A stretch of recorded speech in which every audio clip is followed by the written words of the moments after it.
Hey Bible study family. Hey, I just wanted to give you guys a quick introductory video since I won't be there week 1 for your review.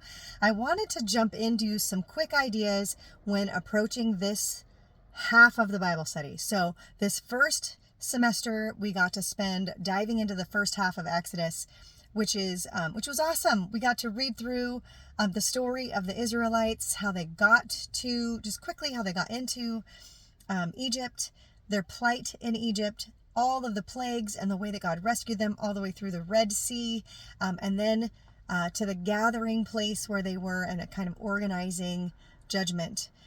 Now, when I say organizing judgment, I mean Moses organizing the way that he judges over the people. Now we're going to move into the second half of Exodus, and a couple things are important here. It's not as story-like as the first half of Exodus. Like, we kind of had that childlike remembrance about the first half where we got to hear all those stories. And now it's going to be hard. And a couple people I know over this break have spent some time in it, and they've been like, this is hard. So it's hard for a couple different reasons. It's a little bit drier in this first little bit. Toward the ending, where it's a little bit more, there's some more stories involved. But so it's a little bit drier, but it's also a lot more difficult to understand. And so I wanted to give you a quick reference guide, so to speak, for how to approach these chapters and how to approach ultimately whenever we're reading the Old Testament and whenever we're reading the Bible in general, but specific to the Old Testament and how we apply it to our lives. Okay, so two things. One thing we've talked a lot about is when reading a passage, is it prescriptive or is it descriptive, right? So the prescriptive is like a prescription that is for me to help me in some way, for me to apply to my life. Descriptive is simply, it's just describing something that happened. Now we see those passages in both the Old Testament and the New Testament. And so we see sometimes that there is a story that is just a story. And it isn't, well, because so-and-so did this in the story, therefore I should as well. I'm going to give you a really horrible example, okay? In Genesis, I believe it's the last chapter of Genesis, there is a story of a man who is offended.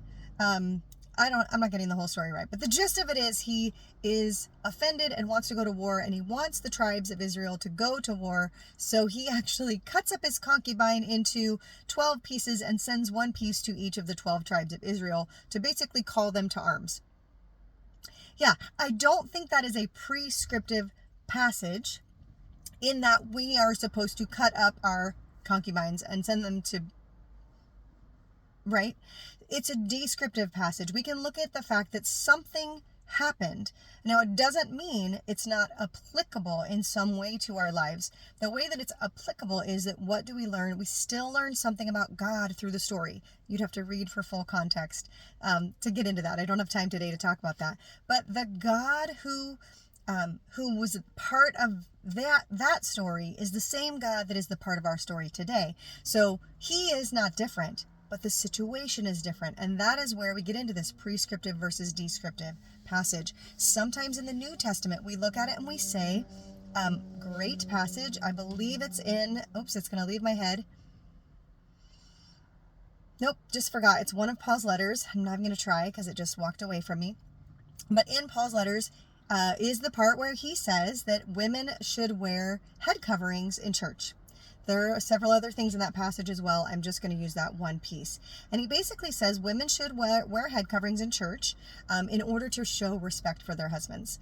So we could totally take that as a prescriptive passage, and some Christian sects do, to mean, oh, women need to wear head coverings. But we can also look at it and go, but it says so that they respect their husbands. If in today's culture I walked into a church and I put a head covering on, there's not a single person in that church who would say, Karen really respects her husband. It doesn't have the same meaning here. So I can take from that descriptive passage, I can take the heart from it and say, how can I respect my husband? How can I visibly show respect for my husband, right? Okay, just two kind of obvious examples. Some of them are not as obvious. Okay, so one, we need to approach these passages with, is it prescriptive or is it descriptive? And there are some other things we're going to talk about as we dive into these chapters that might help you understand that. The other thing I need you to think about is, remember, we've been talking about the 4 different covenants. Okay, so I'm going to give you a quick review on what the 4 different covenants are, and then which one we're in these passages and how we should look at that. So, quick 4 different covenants. We have the Abrahamic covenant, which was the covenant between God and Abraham. If you go back to our Woven Facebook page, you're going to see there is if you just type in covenant, you can pull up a post where I actually listed all of the moments in Genesis where that covenant is mentioned. And there's a train going by. Sorry for the sound. There were 4 times in the book of Genesis where God made that covenant with Abraham. There were 2 times that he made that covenant to Isaac, and 2 more times that he made that covenant to Jacob, which is why the Jews always say, oh, the God of Abraham, Isaac, and Jacob. Those are the patriarchs, okay? So, and you'll see even within the covenants that God is making in those 8 different times, they're all mostly repetitive, and you'll see that they apply, the Abrahamic covenant applies, most of it, to everyone and always, right? It is, your descendants will be like the sand of the shore, your nations will be blessed through your name, and it was all through faith, right? That Abraham's covenant was through faith. And so the idea is that his descendants would be descendants through faith. Okay, important for us to know. There came a second caveat-ish let's call it an addition to the covenant, at one point where God asked Abraham to set his family apart and circumcise them. That part of the Abrahamic covenant does not apply to everyone and always. That was specific to the lineage of Abraham, and that's going to continue as we move into this next covenant. Okay, so Abrahamic covenant, the part about all the nations being blessed through him, all of his descendants being like the sand on the shore, refers to his descendants of faith, which we are a part of. I always talk about, there's a song from when I was a kid, Father Abraham had many sons had Father Abraham, and this is the part I never got, and I am one of them, and so are you. And I remember thinking as a kid, I'm not Jewish, how am I a son of Father Abraham? Through faith, because of his faith. And again, in chapter 11 of Hebrews, it talks about the faith of Abraham, right? He was found worthy because of his faith. That's not the wording exactly that it uses, right? He was found worthy because of his faith.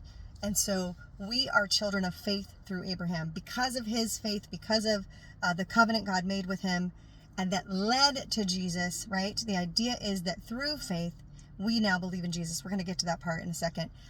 We are descendants that way. We are not descendants of the caveat to the covenant, which is probably not the right word. That is circumcision. We are not descendants of that, and I'm going to get to that. The second covenant. So first one, Abrahamic covenant. Second covenant is the Mosaic covenant, when God sent Moses up the mountain and he got the law. That's what we're going to see in this part of Exodus. Yay, we're going to see all of that. And then he made a covenant with Israel that said, if you will follow my laws, I will not do to you what I did to the Egyptians. This is the Mosaic covenant, okay?